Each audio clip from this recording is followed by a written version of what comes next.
देखिए ये वाला जो क्वेश्चन था आपका, ये हम लास्ट क्लास में आप लोग को होमवर्क दिए थे, आप लोग ट्राई किए होंगे। ठीक है, जिनका जिनका नहीं बना वो देख लीजिए इसको कैसे प्रूव करेंगे। क्वेश्चन क्या बोलता है, क्वेश्चन को ध्यान से समझिए। क्वेश्चन क्या है, ए इज ए स्क्वायर मैट्रिक्स। ए कोई स्क्वायर मैट्रिक्स है। स्क्वायर मैट्रिक्स कहने का मतलब नंबर ऑफ रो बराबर नंबर ऑफ कॉलम, आपको मालूम है। ठीक, और ऑर्डर कितना दिया है, एन। मतलब ये जो स्क्वायर मैट्रिक्स ए है उसमें कितना नंबर ऑफ रो है, एन नंबर ऑफ रो, और कॉलम्स कितना है, कॉलम्स भी एन है। मतलब एन रो है और एन कॉलम है और उसका एक स्क्वायर मैट्रिक्स ए है। आगे क्या प्रूव करना है, एडजॉइंट ऑफ एडजॉइंट ए बराबर डिटर्मिनेंट ए का power n minus 2 into matrix A. Adjoint of adjoint A बराबर डिटर्मिनेंट ए का power n minus 2 into matrix A. देखिए इसको कैसे प्रूव करेंगे, how to prove this, how to prove this. देखिए एक चीज हम पहले का यूज करना चाहेंगे जो हम लोग पहले प्रूव किए हैं। कौन सा, देखिए कि हम लोग को मालूम है क्या, रफ में हम दिखा रहे हैं कि a इंटू एडजॉइंट ऑफ ए किसके बराबर होता है, ये होता है एडजॉइंट ऑफ ए इंटू ए के बराबर, और ये किसके बराबर होता है, डिटर्मिनेंट ऑफ ए इंटू आई के बराबर। पहले प्रूफ हम लोग इसको किए थे, इसको यूज भी बहुत जगह किए हैं कि a इंटू एडजॉइंट ए बराबर होता है एडजॉइंट ए इंटू ए के, और ये बराबर होता है किसका, डिटर्मिनेंट ए इंटू आई। इसको पहले हम लोग प्रूव कर चुके हैं और इसका बहुत बार यूज भी किए हैं। यही सेम एक्सप्रेशन अगर हम लोग मैट्रिक्स बी के लिए लिखना चाहेंगे, मान लीजिए कोई आपका स्क्वायर मैट्रिक्स बी है, ये किसके लिए था, फॉर स्क्वायर मैट्रिक्स ए, तो सब जगह ए यूज हुआ है, कैपिटल ए। अगर हम यही सेम एक्सप्रेशन मैट्रिक्स बी के लिए लिखना चाहेंगे तो क्या लिखेंगे, देखिए B into adjoint of B बराबर क्या, adjoint of B into B, और ये बराबर किसका, determinant of B into I. कुछ नहीं किए हैं, ये जैसे एक्सप्रेशन था हम लोग का वैलिड किसके लिए, ए के लिए, सेम काम किए हैं बी के लिए। तो बी इंटू एडजॉइंट बी बराबर एडजॉइंट बी इंटू बी बराबर determinant B into I, determinant B into आई। तो ये एक्सप्रेशन मेरा क्या है, वैलिड एक्सप्रेशन है, मतलब सही एक्सप्रेशन है। ठीक, अब देखिए हम क्या करते हैं, ये इसके बराबर है और ये इसके बराबर, मतलब तीनों आपस में एक दूसरे के बराबर हैं। तो हम लोग के काम का है उसको यूज करेंगे। हम लोग के काम का है, हम यूज करना चाहेंगे इसको और इसको। We are using this two expression, और ये इसके बराबर है और ये इसके बराबर है, इसका मतलब ये भी इसके बराबर है और ये भी इसके बराबर है, सब आपस में इक्वल है। तो हम क्या करना चाहेंगे, इसको और इसको आपस में इक्वेट करके सॉल्व करना चाहेंगे। देखिए लिखते हैं, क्या लिखेंगे, b into adjoint of b बराबर क्या, determinant of b into I, determinant of b into I. कोई प्रॉब्लम नहीं होना चाहिए, ये इसके बराबर है और ये इसके बराबर है तो ये भी इसके बराबर होगा, b इंटू एडजॉइंट b बराबर डिटर्मिनेंट b इंटू आई। अब देखिए क्या पुट करेंगे, चूंकि मेरा जो एक्सप्रेशन लाना है उसमें कहीं पर भी b का टर्म नहीं है, इस एक्सप्रेशन में कहीं पर भी b नहीं है, क्या है, a है। तो हमको जरूर इसमें हमको a इन्वॉल्व करना पड़ेगा। अगर हम इस एक्सप्रेशन में a को इन्वॉल्व नहीं करेंगे, a को इंसर्ट नहीं करेंगे, तो मेरा ये जो एक्सप्रेशन है वो कभी भी नहीं मिलेगा। ठीक, तो इसके लिए क्या करना पड़ेगा, कुछ पुट करना पड़ेगा। देखिए क्या पुट करेंगे, पुटिंग अगर हम लोग पुट करते हैं b के जगह पर मान लीजिए एडजॉइंट ऑफ a, मतलब ये जो एक्सप्रेशन है मेरा, इसमें जहां जहां b है, कहां b है, यहाँ पर b है, यहाँ पर b है और यहाँ b है, इन तीनों जगह पर b के जगह पर क्या रखना चाहते हैं हम, एडजॉइंट a। और ऐसा रख के देखते हैं क्या आता है। देखिए इस b के जगह क्या रखेंगे, एडजॉइंट a, तो क्या हो जाएगा, adjoint of a।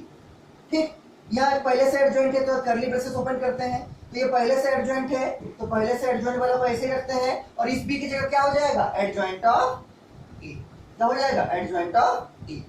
Curly braces close कर दिए, बराबर डिटर्मिनेंट ऑफ b है तो डिटर्मिनेंट का तो साइन रहेगा और b की जगह क्या लिखेंगे, adjoint of a, adjoint of a, determinant close. और फिर बाद में जो आपका i है वो तो i एज इट इज रह जाएगा, i एज इट इज रह जाएगा। फिर से देखिए b के जगह लिखे एडजॉइंट a, एडजॉइंट को एडजॉइंट ही रख दिए, और चूंकि दो ब्रैकेट यूज कर रहे हैं इसलिए इसको कर्ली ब्रेसेस में शिफ्ट कर दिए। ये एडजॉइंट ये वाला है और ये जो b है उसके जगह क्या डालना है, एडजॉइंट है तो एडजॉइंट लिख दिए और कर्ली ब्रेसेस क्लोज कर दिए और बराबर का बराबर दे दिए। डिटर्मिनेंट साइन के अंदर क्या है, b है और b किसके बराबर हम लोग को पुट करना है, एडजॉइंट ऑफ a। तो डिटर्मिनेंट के अंदर क्या आ गया, एडजॉइंट ऑफ a, और ये i जो आइडेंटिटी मैट्रिक्स है इनटू में था वो एज इट इज वैसे ही रह गया, एज इट इज वैसे ही रह गया। अब देखिए अब क्या करेंगे, इसके बाद हम लोग करेंगे प्री मल्टीप्लाई, किससे, ए मैट्रिक्स से। करने से कुछ फायदा होगा, देखिए क्या बेनिफिट होगा, क्या फायदा होगा, क्योंकि हम लोग का जो मोटिव है, हम लोग का जो फाइनल पहुंचना है वो कहा इस एक्सप्रेशन में, ये हम लोग का रिजल्ट है, इसको हमको लाना है, तो इसको कैसे भी करके हमको प्रूव करना है। ठीक, तो देखिए क्या करेंगे, प्री मल्टीप्लाइंग और पोस्ट मल्टीप्लाइंग हम पहले बताए हैं। प्री मल्टीप्लाइंग का मतलब होता है टर्म के पहले लिख के मल्टीप्लाई करना, और पोस्ट मल्टीप्लाई मतलब होता है टर्म के बाद में लिख के मल्टीप्लाई करना। प्री मल्टीप्लाइंग विथ ए, अगर हम ए से प्री मल्टीप्लाई करते हैं, किससे, ए से, ठीक, तो देखिए क्या होगा ये, तो इस साइड भी पहले में ए लिखेंगे और इस साइड भी पहले में ए लिखेंगे। देखिए क्या होगा, ये होगा ए इंटू जो है वो तो रहेगा, क्या है, एडजॉइंट ऑफ ए है, और क्या है, एडजॉइंट ऑफ ए है, ये तो एज रह जाएगा, केवल आगे में ए से मल्टीप्लाई कर दिए, इसके आगे में ए से मल्टीप्लाई कर दिए। यहाँ पे वैसे ही करेंगे, क्या करेंगे, आगे ए से मल्टीप्लाई करेंगे और ये जो था वो एज रह जाएगा, एडजॉइंट ऑफ ए का डिटरमिनेंट और इनटू आई भी वैसे ही, केवल इसके आगे में किससे मल्टीप्लाई किए, इस, किससे, इस। ठीक, अब देखिए एक चीज यूज करेंगे, कौन सा चीज, कि हमको मालूम है कि ए इंटू एडजॉइंट ए क्या होता है, पहले हम अभी लिखे थे स्टार्टिंग में, क्या होता है, देखिए हम साइड में फिर से लिख के दिखा रहे हैं कि ए इंटू एडजॉइंट ए किसके बराबर होता है, डिटरमिनेंट ए इंटू आई का, पहले यूज किए हैं, ए इंटू एडजॉइंट ऑफ ए बराबर एडजॉइंट ऑफ ए इंटू ए, और ये किसके बराबर होता है, ये होता है डिटरमिनेंट ए इंटू आई। इसका मतलब हम लोग अगर इसको यूज करेंगे तो क्या लिख सकते हैं, a इंटू एडजॉइंट ए की जगह पर डिटरमिनेंट a इंटू आई। ठीक, तो a इंटू एडजॉइंट ए की जगह क्या लिखेंगे, डिटरमिनेंट a इंटू आई। ऐसा क्यों कर रहे हैं, क्योंकि हमको प्रूव करना है, और इसको प्रूव करने के लिए हम ऐसा प्रोसेस अप्रोच कर रहे हैं। ठीक, डिटरमिनेंट a इंटू आई हो गया, और ये करली ब्रेसेस जैसा था वैसे रख देते हैं, क्या, एडजॉइंट ऑफ, क्या, एडजॉइंट ऑफ एडजॉइंट ए, और ये करली ब्रेसेस क्लोज।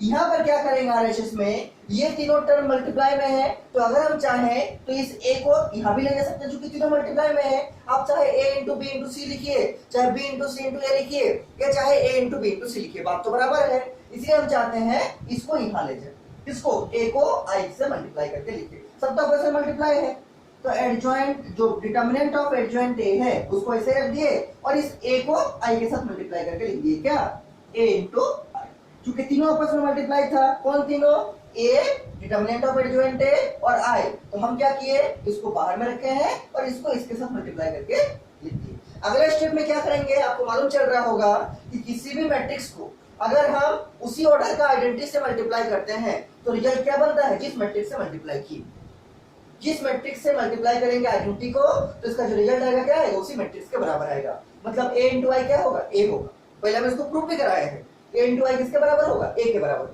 ठीक, इसको ऐसे लिखते हैं, देखिए, और यहाँ भी देखिए, यहाँ भी एक चीज देखिए, डिटरमिनेंट ए है लेकिन उसको हम आई से मल्टीप्लाई कर रहे हैं, क्या, डिटरमिनेंट ए को हम किससे मल्टीप्लाई कर रहे हैं, आई से, और आपको मालूम है कि आई से किसी भी मैट्रिक्स या किसी भी डिटरमिनेंट को मल्टीप्लाई करेंगे तो इसी के बराबर आएगा रिजल्ट, किसके बराबर आएगा, ए के बराबर, जिससे मल्टीप्लाई करेंगे आपको मालूम है, जैसे ए इंटू आई ए होगा, ए इंटू आई ए होगा, बी इंटू आई बी होगा, और इसी डिटरमिनेंट ए इंटू आई क्या होगा, डिटरमिनेंट ए होगा, क्या होगा, डिटरमिनेंट ऑफ ए।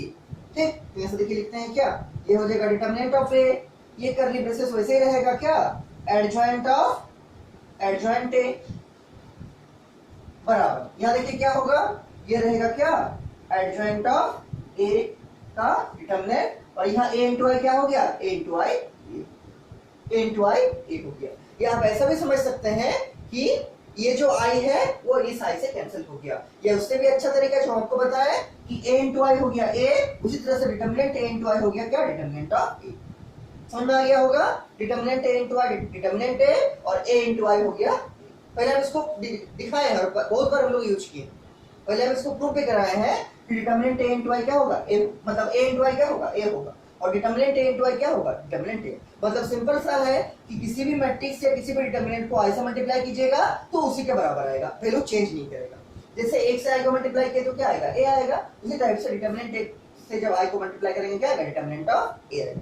अब देखिए क्या करेंगे, हमको निकालना क्या है, तो हमको निकालना है एडजॉइंट ऑफ एडजॉइंट ए, और मेरा यहाँ पर वही वाला है एडजॉइंट ऑफ एडजॉइंट ए, तो हम इसको आरएचएस में रखेंगे, इसका तो हमको जरूरत नहीं है डिटरमिनेंट ए का, इसको कहाँ ले जाएंगे, आरएचएस में, लेकिन आरएचएस का कहाँ जाएगा, आरएचएस का डिनोमिनेटर में जाएगा, क्यों, मल्टीप्लाई में था, इसको करते हैं, देखिए। ठीक, क्वेश्चन को हम रख देते हैं, यहाँ से मिटा रहे हैं, आप लोग को नीचे नीचे बनाते जाना है।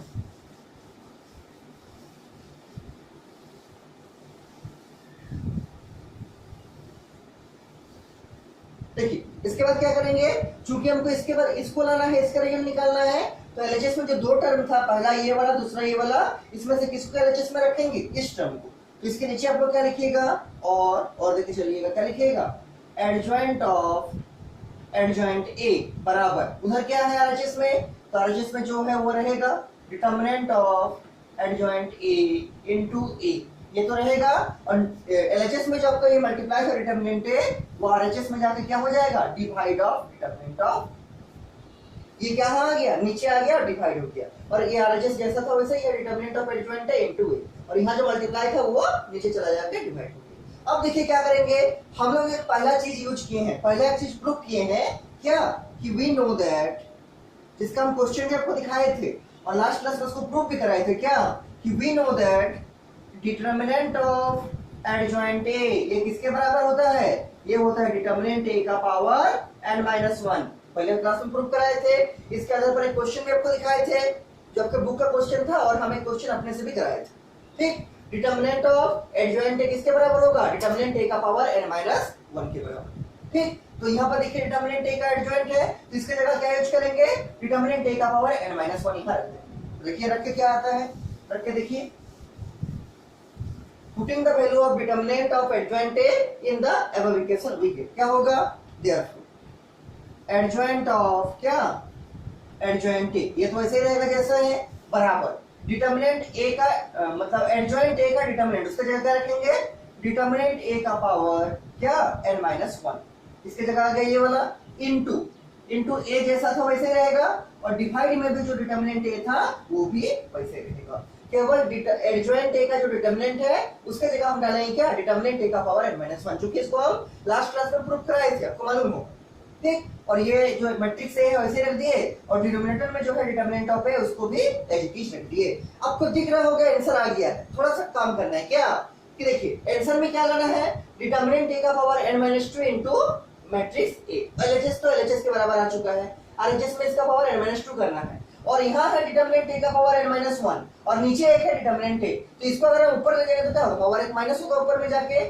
देखिए इसका क्या है, डिटर्मिनेंट ए का पावर n-1 है, और नीचे में एक डिटर्मिनेंट ए, तो इसको जैसे ही ऊपर ले जाएंगे तो क्या होगा, ऊपर में और एक पावर -1 बढ़ जाएगा, तो n-1 था और क्या होगा -1, तो क्या होगा n-2 हो जाएगा, n-2। therefore क्या लिखेंगे, और एडजॉइंट ऑफ एडजॉइंट ए किसके बराबर होगा, डिटर्मिनेंट ए का पावर n-1 पहले से था, ये ऊपर जाएगा तो क्या होगा, p पावर -1 इनटू ए। इसको सॉल्व करके लिखिए, आपका रिजल्ट आ जाएगा, इसको सॉल्व करके लिखिए, आपका रिजल्ट आ जाएगा। देखिए आ गया होगा, n-1 क्या होगा, n-2 होगा, तो एडजॉइंट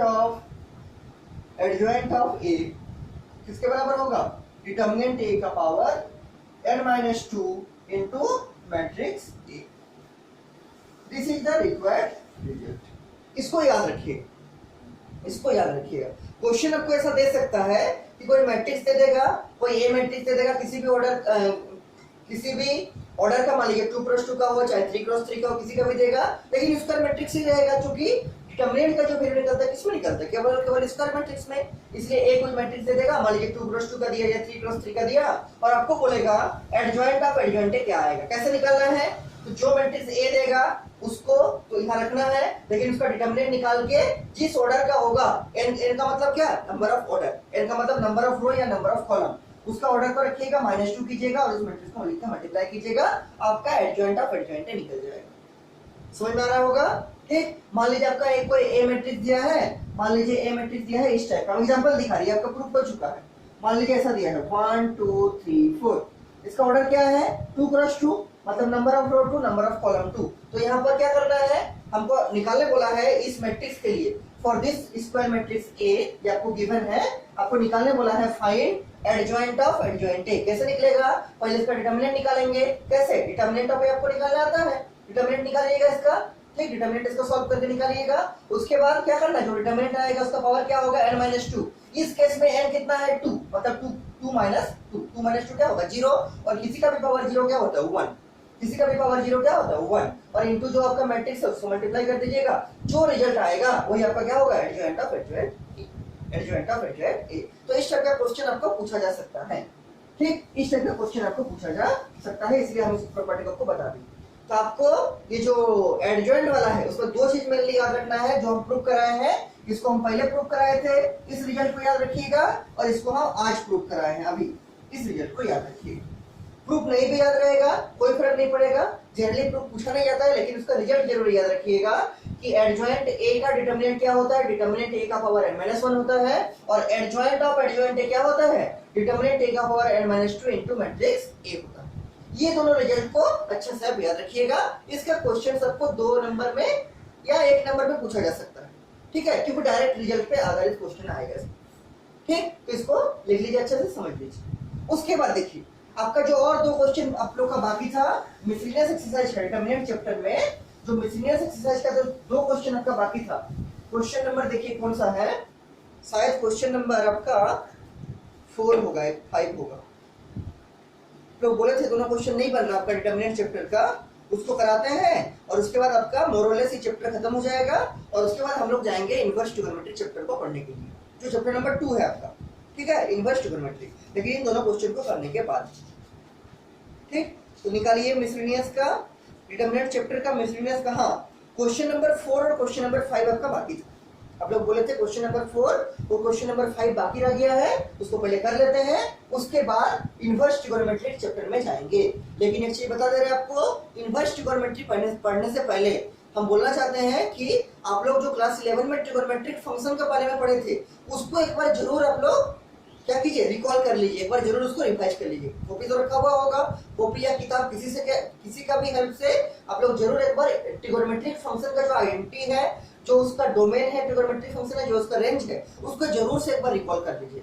इससे आपको इनवर्स ट्रिग्नोमेट्री में बहुत फायदा करेगा। ठीक, हम थोड़ा सा शुरू में बताएंगे लेकिन उतना नहीं बता पाएंगे जितना 11 में पढ़ाए थे, तो इसलिए हम बोल रहे हैं कि इनवर्स ट्रिग्नोमेट्री चैप्टर पढ़ने से पहले आप लोग जरूर से एक बार ट्रिग्नोमेट्रिक फंक्शन का जो कॉपी है आपका, ठीक है, उसका जो आप लोग कॉपी बनाए हैं या उसका जो बुक है उसका हेल्प से आप लोग एक बार जरूर ट्रिग्नोमेट्रिक फंक्शन को आराम से पढ़ लीजिए, ताकि उसका आपको जो फॉर्मूला है मल्टीपल एंगल का और जो उसका डोमेन है, जो उसका रेंज है, जो उसका ग्राफ है, वो सब कम से कम आपको याद होना चाहिए, जो क्लास 11 में पढ़े थे आप लोग। ठीक, तो आपको इनवर्स ट्रिग्नोमेट्रिक फंक्शन पढ़ने में सुविधा हो, अच्छा लगेगा। ठीक है, देखिए दोनों क्वेश्चन को करते हैं, पहले मिसलेनियस का जो डिटरमिनेंट चैप्टर है, उसके बाद इनवर्स ट्रिग्नोमेट्री में हम लोग जाएंगे। ठीक, क्वेश्चन लिखिए, तो पहला क्वेश्चन लिखिए, क्वेश्चन नंबर 5 मिसलेनियस एक्सरसाइज का क्वेश्चन नंबर 5, ये आप लोग बोले थे नहीं हुआ था। ठीक, उसको करा दे रहे क्वेश्चन नंबर 5। देखिए 5 नंबर क्वेश्चन क्या बोलता है, सॉल्व द इक्वेशन। क्या बोल रहा है, सॉल्व द इक्वेशन। एक इक्वेशन दिया है, उसको सॉल्व करना है। किसको, कौन सा इक्वेशन को, तो इक्वेशन भी किसके फॉर्मेट में है, डिटरमिनेंट के फॉर्मेट में। देखिए क्या है, ये है आपका x प्लस ए, उसके बाद x, उसके बाद x। बुक में देखिए क्वेश्चन मिसलेनियस एक्सरसाइज का chapter number determinant chapter number 4, उसका मिसलेनियस एक्सरसाइज का क्वेश्चन नंबर 5 है। बुक से लिखिए क्वेश्चन, सॉल्व द इक्वेशन, ये और सेकंड जो कॉलम है उसमें क्या है, x है, x प्लस a है और यहाँ x है, और उसके बाद क्या है, x है और x प्लस a। बुक से देखिए क्वेश्चन। ठीक, और ये किसके बराबर गिवन है, ये आपका 0 के बराबर गिवन है, और कोमा लेकर लिखा है क्या, a बराबर a नॉट इक्वल टू 0, मतलब a का वैल्यू आपका 0 के बराबर नहीं होगा। a का जो वैल्यू है आपका 0 के बराबर नहीं होगा, तो आप इसको, आपको इस इक्वेशन को सॉल्व करना है। इस इक्वेशन को सॉल्व करने का मतलब क्या है, किसी भी इक्वेशन को सॉल्व करने का मतलब है वहां जो अननोन क्वांटिटी जैसे क्या है x है, तो इस x का वैल्यू आपको फाइंड आउट करना है। और एक चीज आपको गिवन है कि a जो है 0 के बराबर नहीं, और ये इक्वेशन दिया है। इक्वेशन का मतलब क्या, एक एलएचएस होगा और बराबर देके कुछ आरएचएस लिखेगा, उसको क्या बोलते हैं, इक्वेशन बोलते हैं। देखिए एलएचएस में है कोई, लेकिन क्या है, डिटरमिनेंट है, और आरएचएस में क्या है, 0 है। तो इसको लेकर हमको अप्रोच करना है और हमको x का वैल्यू फाइंड आउट करना है कि x का वैल्यू किसके बराबर आएगा। कुछ नहीं करना है, पहले तो हमको इसको इक्वेशन बनाना पड़ेगा, हमको इसको नॉर्मल जो लीनियर इक्वेशन उसके फॉर्मेट में चेंज करना पड़ेगा, मतलब इस डिटरमिनेंट को पहले हमको ब्रेक करना पड़ेगा। डिटरमिनेंट को बिना ब्रेक किए मेरा काम नहीं चलेगा। ठीक, देखिए हम एलएचएस से पहले शुरू करते हैं सॉल्यूशन में। ठीक, पहले मान लीजिए हम एलएचएस से स्टार्ट करते हैं। पहले मेरा काम क्या है, इस डिटरमिनेंट को हमको ब्रेक करना पड़ेगा, डिटरमिनेंट को हमको सॉल्व करना पड़ेगा। एलएचएस लिखते हैं जो है x प्लस a, x और ये x, ये x, फिर x प्लस a और फिर x, और ये क्या है, x है, x है, x plus a। This is LHS. इसका जो लास्ट टर्म आएगा डिटरमिनेंट को ब्रेक करने के बाद, उसके बाद क्या करेंगे, इसको जीरो से इक्वेट कर देंगे। हर स्टेप में नहीं इक्वेट करते चलेंगे, नहीं तो फिर लंबा होते रहेगा, क्योंकि इधर जगह बचेगा नहीं। अगर हम इसको ब्रेक करेंगे तो हो सकता है बड़ा बन जाएगा, तो इधर जगह नहीं बचेगा। इसलिए क्या करेंगे, पहले इसको हम ब्रेक करेंगे, पहले हम इसको सॉल्व करेंगे डिटरमिनेंट को, उसके बाद जो उसका लास्ट स्टेप आएगा, लास्ट जो फैक्टर आएगा, लास्ट जो टर्म आएगा, उसको हम जीरो से इक्वेट कर देंगे। ठीक, और उसके बाद हम x का वैल्यू फाइंड आउट करने का कोशिश करेंगे। देखिए सॉल्व कैसे करेंगे, तो अगर आप सोचिएगा नॉर्मली सॉल्व करेंगे किसी भी रो या किसी भी कॉलम के अराउंड, तो वो अच्छा स्टेप नहीं है, पहले भी हम बताए हैं, और वो उसमें आपका गलती होने का चांस भी बढ़ जाता है। इसीलिए सॉल्व करने का तरीका क्या है कि हम लोग डिटरमिनेंट को तभी सॉल्व करना चाहेंगे जब उसमें किसी एक रो में या किसी एक कॉलम में क्या आ जाए, कम से कम 2 जीरो आ जाए। पहले भी हम बताए थे कि हम लोग डिटरमिनेंट को तभी सॉल्व करना चाहेंगे जब उसमें किसी एक रो में या किसी एक कॉलम में या तो 2 जीरो आ जाए, तब हम उसके अराउंड आराम से एक्सपेंड कर सकते हैं। तो मेरा इनिशियल टारगेट क्या रहेगा कि किसी एक रो या किसी एक कॉलम में 2 जीरो क्रिएट करना। ठीक, अब देखिए 2 जीरो कैसे क्रिएट होगा, कुछ एडिशन मल्टीप्लिकेशन करना पड़ेगा, सब्सट्रैक्शन डिवीजन वगैरह करना, कुछ एडिशन और सब्सट्रैक्शन करना पड़ेगा। डिवीजन तो होता नहीं है मैट्रिक्स में, एडिशन मल्टीप्लिकेशन या सब्सट्रैक्शन कुछ हमको करना पड़ेगा। देखिए कैसे करेंगे, तो अगर आप एनालाइज कीजिएगा अच्छे से, अगर आप अच्छे से इसको एनालाइज कीजिएगा तो आपको दिख रहा होगा, क्या दिख रहा होगा कि यहाँ पर x प्लस a है, यहाँ पर x है, यहाँ पर x है। अगर आप सारे एलिमेंट को जोड़िएगा, अगर आप सारे एलिमेंट को जोड़िएगा तो क्या होगा, x प्लस x 3x और प्लस a इस जगह पे आ जाएगा, मतलब C1 पे। अगर आप इसका सारे एलिमेंट को जोड़िएगा तो क्या होगा, x प्लस x मतलब 3x प्लस a, इस जगह क्या आ जाएगा 3x प्लस a। इसका भी सारे एलिमेंट को जोड़िएगा तो क्या होगा, x प्लस x मतलब 3x प्लस a। मतलब आपका C1 में अगर आप ऐसा ऑपरेशन लगाना चाहिएगा कि C1 एरो देखिए C1 plus C2 plus C3, उससे क्या होगा, आपका जो C1 है उसमें तीनों टर्म में, C1 का तीनों टर्म में एक चीज कॉमन आ जाएगा, और वो कितना, वो आ जाएगा 3x प्लस a। अगले स्टेप में क्या करेंगे, 3x प्लस a को बाहर कर देंगे, तो इस तीनों जगह में क्या आ जाएगा 1 1 1। उसके बाद क्या करेंगे, r1 माइनस r2 और r2 माइनस r3। समझ में आ गया होगा, पहले भी ऐसा बहुत बार किए हैं। ठीक, अपने से अप्रोच कीजिए, हम समझा रहे, देखिए कैसे करना है। क्या लगाएंगे, C1 plus C2 plus C3, change कौन करेगा, C1 चेंज करेगा। ठीक, C1 चेंज करेगा। देखिए C1 का फर्स्ट एलिमेंट, ये C1 है, उसका फर्स्ट एलिमेंट क्या है, x plus a plus C2 का फर्स्ट एलिमेंट क्या है, x प्लस C3 का फर्स्ट एलिमेंट क्या है, x। ये C1 का फर्स्ट एलिमेंट का जगह पर लिख दिए। ठीक, उसी तरह से C1 का सेकंड एलिमेंट क्या है, x, तो x प्लस C2 का सेकंड एलिमेंट क्या है, x plus a plus C3 का सेकंड एलिमेंट क्या है, उसी तरीके से C1 का थर्ड एलिमेंट क्या है, x प्लस C2 का थर्ड एलिमेंट क्या है, x प्लस C3 का थर्ड एलिमेंट क्या है, x प्लस ठीक, तो आपका C1 पूरा चेंज हो गया। अगले स्टेप में इसको सॉल्व करके लिखेंगे। फिलहाल के लिए C2 और C3 तो चेंज कर नहीं रहा है, क्योंकि C1 ही चेंज कर रहा है, तो C2 और C3 को एज इट इज लिख देते हैं। ये है आपका C2 x प्लस a और x, क्या x, और C3 क्या है, x है और x प्लस a। और लास्ट में जो इसका रिजल्ट आएगा उसको किससे इक्वेट करेंगे, जीरो से। क्यों, क्योंकि हमको क्वेश्चन में गिवन है कि ये जो डिटरमिनेंट है इसको किसके बराबर है, जीरो के बराबर। तो इसका लास्ट का जो एक्सप्रेशन आएगा सॉल्व करने के बाद उसको किससे इक्वेट करना है, हमको जीरो से इक्वेट करना है। अब देखिए यह क्या होगा, x प्लस x मतलब कितना, 3x और plus a, x plus x 3x plus a। यहाँ देखिए x प्लस x क्या होगा, 3x प्लस यहाँ भी a, और C1 का थर्ड एलिमेंट क्या है, x प्लस x मतलब 3x, कितना 3x, और यहाँ भी प्लस कितना, प्लस ऑफ a। C1 आ गया और C1 में सेम आ गया, और यही सेम करने के लिए तो हम लोग ऑपरेशन को लगाए, ताकि अगले स्टेप में इसको बाहर कर सके, और यहाँ पर 1 आ जाए, यहाँ पर 1 आ जाए, यहाँ पर 1 आ जाए, और उसके बाद हम लोग r1 माइनस r2 और r2 माइनस r3 कर देंगे, तब इन दोनों प्लेस पे जीरो आ जाएगा, और हम इसको C1 के अराउंड एक्सपेंड कर देंगे। इसलिए तो हम लोग ऑपरेशन लगाए हैं। C2 और C3 तो चेंज हुआ नहीं है, तो C2 को एज इट इज रख देंगे और C3 को भी एज इट इज रख देंगे, कोई प्रॉब्लम नहीं होना चाहिए। ठीक, this is C2 and this is C3। अब क्या करना है इसके बाद के स्टेप में, तो C1 में मेरा तीनों टर्म में, C1 के तीनों टर्म में मेरा 3x प्लस a जो है कॉमन है, इसलिए हम पूरा C1 से 3x प्लस a को बाहर करेंगे, डिटरमिनेंट साइन के बाहर करेंगे। ठीक, डिटरमिनेंट साइन के बाहर में रखेंगे। देखिए बाहर रखिए उसको बाहर रखिए। देखिए बाहर रखने के बाद क्या आएगा, इसको मिटा रहे क्वेश्चन को, ठीक, क्वेश्चन को याद रखिएगा। क्वेश्चन में क्या है, इसके बराबर 0 गिवन है और a जो है नॉट इक्वल टू 0 है। क्वेश्चन आपके पास लिखा हुआ है, ठीक है, बुक में भी लिखा हुआ है। और जितना करा रहे सबको घर में अच्छा से रिवाइज करते चलिए, नहीं तो फिर क्या होगा, हम आगे पढ़ाते रहेंगे, आप लोग पीछे का भूलते रहिएगा, इससे आपको प्रॉब्लम होगा बाद में। ठीक है, इसलिए हम जितना पढ़ा रहे हैं सबको आप लोग डेली रिवाइज करते रहिए। और रिवाइज करने का मतलब, मैथ रिवाइज करने का मतलब देखना नहीं है उसको आपको लिख के प्रैक्टिस करना है। मैथ का जो रिवीजन होता है वो लिख के प्रैक्टिस करना होता है। देखिए इसके बाद क्या करेंगे, बराबर, तो C1 से पूरा 3x प्लस a बाहर आ जाएगा, तो 3x प्लस a बाहर चला गया, बचा क्या, तो पूरा C1 में क्या बचा, 1 1 1।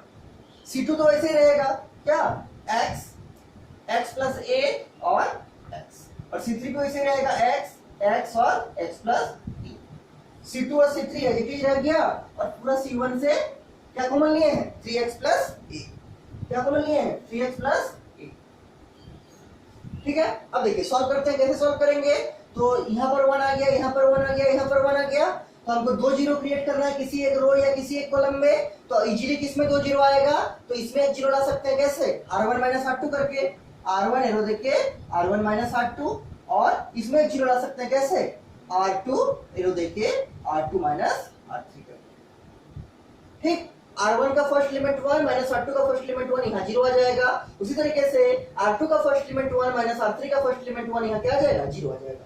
सॉल्व कीजिए इसको, तो ये तो रहेगा 3x प्लस a बाहर में इनटू, यहाँ देखिए क्या होगा, r1 का फर्स्ट लिमिट 1 माइनस r2 का फर्स्ट लिमिट 1, r1 का सेकंड एलिमेंट क्या, x माइनस r2 का सेकंड एलिमेंट, दो टर्म है तो ब्रैकेट यूज करेंगे तो क्या होगा, x प्लस a, और यहाँ r1 का third element x minus r2 का थर्ड एलिमेंट x।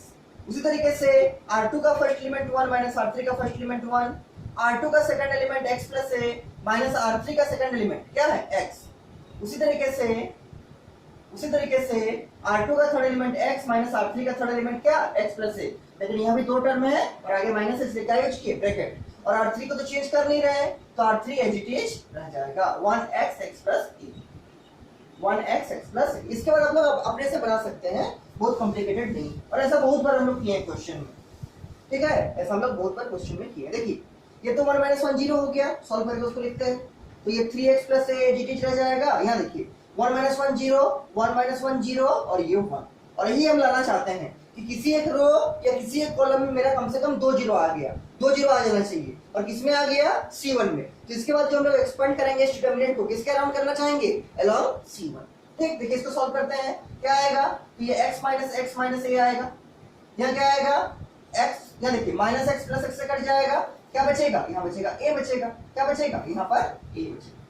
ठीक, और यहाँ तो आपका x है तो x ही रह जाएगा। यहाँ देखिए ये प्लस x माइनस x से कट जाएगा, क्या बचेगा, जीरो। यहाँ देखिए ब्रैकेट ओपन करते हैं, तो x माइनस a, और यहाँ क्या रहेगा, x प्लस a।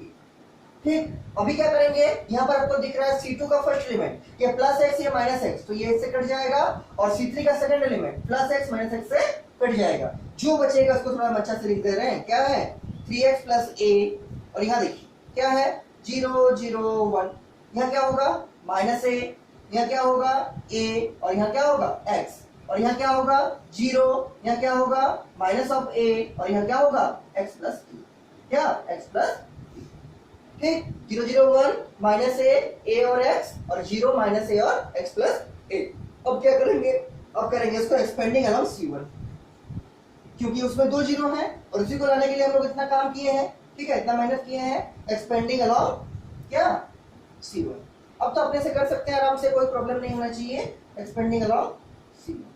ठीक, नीचे नीचे लिख के कीजिएगा, हम इसको मिटा रहे हैं ऊपर। देखिए C1 के अराउंड इसको एक्सपेंड करेंगे तो क्या बनेगा, ये है आपका C1, साइन चेक कर लीजिए, प्लस की माइनस होगा, तो यहाँ प्लस फिर माइनस फिर प्लस, तो यहाँ क्या होगा, प्लस होगा। ठीक, देखिए बराबर 3x plus a into 1 into, देखिए क्या बचेगा, 1 के राउंड का रो मतलब R3 थर्ड रो छोड़ दीजिए, 1 के राउंड का कॉलम मतलब C1 फर्स्ट कॉलम छोड़ दीजिए, R3 और फर्स्ट कॉलम आपका छूट जाएगा। ठीक, क्या बचेगा, माइनस a 0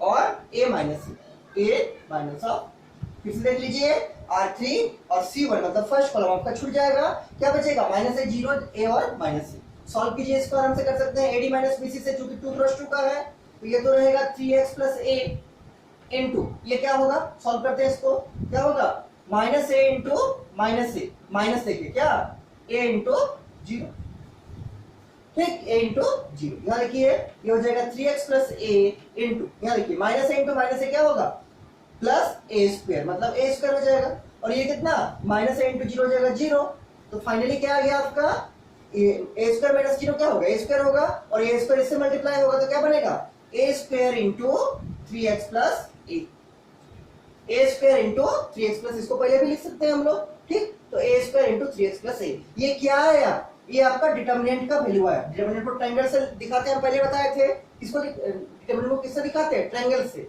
तो ट्रायंगल का वैल्यू मतलब डिटर्मिनेंट का वैल्यू क्या आ गया, a square 3x plus a, और आपको क्वेश्चन में गिवन है क्या, कि डिटर्मिनेंट का वैल्यू किसके बराबर होगा, 0 के बराबर, क्वेश्चन देखिए, क्वेश्चन में आपको गिवन है, ठीक, क्या लिखेंगे, इट इज गिवन दैट क्या, डिटर्मिनेंट का वैल्यू किसके बराबर होगा, 0 के बराबर, देयरफॉर क्या होगा, ये डिटर्मिनेंट का वैल्यू है आपका, क्या होगा, a square 3x plus a किसके बराबर होगा, 0 के बराबर होगा, क्यों, क्योंकि यही तो हम लोग का डिटर्मिनेंट निकला है, यही तो हम लोग का रिक्वायर्ड डिटर्मिनेंट है, यही हम लोग का रिक्वायर्ड डिटर्मिनेंट है। अब देखिए क्वेश्चन में आपको एक चीज गिवन था, क्वेश्चन में आपको और एक चीज गिवन था, क्या, कि a जो है आपका नॉट इक्वल टू 0 होगा, क्वेश्चन में आपको, अगर आप क्वेश्चन को ध्यान से देखिएगा तो क्वेश्चन में आपको और एक चीज गिवन था, एक चीज तो ये गिवन था डिटर्मिनेंट का वैल्यू 0 होगा, और दूसरा क्या गिवन था, कि a जो है नॉट इक्वल टू 0 है, a जो है नॉट इक्वल टू 0 है, तो अगर a 0 के बराबर नहीं होगा तो क्या a का स्क्वायर 0 के बराबर होगा, आंसर नहीं होगा। यहाँ देखिए दो टर्म है, एक टर्म में a स्क्वायर, एक है 3x प्लस a, और दोनों का प्रोडक्ट 0 के बराबर है, इसका मतलब या तो ये 0 होगा या फिर ये 0, समझ रहे होंगे, दो टर्म है इसमें एलएचएस में, पहला है a स्क्वायर, दूसरा है 3x प्लस a, और दोनों का मल्टीप्लाई जो है, दोनों का प्रोडक्ट जो है किसके बराबर है, 0 के बराबर, इसका मतलब आइदर दिस वन इज 0 और दिस वन इज 0, लेकिन क्वेश्चन में गिवन है क्या, कि a is not equal to 0, since a is not equal to 0, क्या लिखेंगे, गिव है, ये आपको क्वेश्चन में लिखा हुआ है, क्वेश्चन का साइड में देखिए कोमा देके लिखा है a is not equal to 0, that implies क्या हो जाएगा, a square is also not equal to 0, अगर a ही 0 के बराबर नहीं है तो क्या a स्क्वायर 0 के बराबर होगा, नहीं होगा, क्योंकि 0 नहीं है तो ये भी 0 नहीं होगा, ठीक, और अगर a स्क्वायर 0 के बराबर नहीं होगा लेकिन दोनों का प्रोडक्ट 0 के बराबर होगा, इसका मतलब क्या, जरूर ये 0 के बराबर होगा, देयरफॉर क्या, 3x प्लस a जो है आपका किसके बराबर होगा, 0 के बराबर। फिर से समझिए, आपका दो चीज का प्रोडक्ट है, पहला a स्क्वायर, दूसरा 3x प्लस a, और दोनों का प्रोडक्ट लिखा हुआ है 0 के बराबर, क्योंकि डिटर्मिनेंट 0 के बराबर है, और डिटर्मिनेंट का वैल्यू तो ये आया है, a square into 3x plus a, दोनों का प्रोडक्ट 0 के बराबर है, इसका मतलब या तो ये 0 होगा या फिर ये 0 होगा, लेकिन क्वेश्चन में एक चीज गिवन है कि a जो है आपका नॉट इक्वल टू 0 है, और अगर a नॉट इक्वल टू 0 है तो देयरफॉर क्या होगा, a square is also not equal to 0, इसका मतलब अगर a स्क्वायर 0 के बराबर नहीं होगा तो जरूर क्या होगा, ये 0 के बराबर होगा, तो क्या 3x plus a equal to 0, चूंकि दोनों का प्रोडक्ट 0 है, इसलिए अगर ये 0 नहीं होगा तो क्या ये 0 होना पड़ेगा इसको, 3x plus a equal to 0, और अगर 3x प्लस a आपका 0 होगा तो यहाँ से 3x क्या हो जाएगा, माइनस ऑफ a, और x क्या हो जाएगा, x हो जाएगा आपका minus of a by 3, and this is the required result. आपको इसी x का वैल्यू फाइंड करना है इन टर्म्स ऑफ a, तो x क्या आ गया, देखिए 3x प्लस a बराबर 0, तो 3x बराबर क्या होगा, माइनस ऑफ a, सॉल्व करने आपको आता है, और यहाँ से x क्या होगा, minus a by 3, minus a by 3, इसके नीचे लिख दीजिएगा, this is the required result, this is the required result. Question तो अच्छा था, ऐसा क्वेश्चन हम लोग का एक भी नहीं मिला होगा शायद डिटर्मिनेंट चैप्टर में, ठीक है, इसलिए शायद आपका नहीं बन रहा होगा, लेकिन इस टाइप से बनेगा, क्या, x बराबर माइनस a बाय 3, x बराबर माइनस a बाय 3, हम चेक कर लेते हैं इसको एक बार, x बराबर माइनस ऑफ a बाय 3, ठीक, समझ में आ गया होगा आपको, और जितना लिखा रहे सब कुछ हमको लिख के भेज दीजिएगा ताकि हम देख सके आप लोग सही से लिख पा रहे हैं कि नहीं, ठीक है।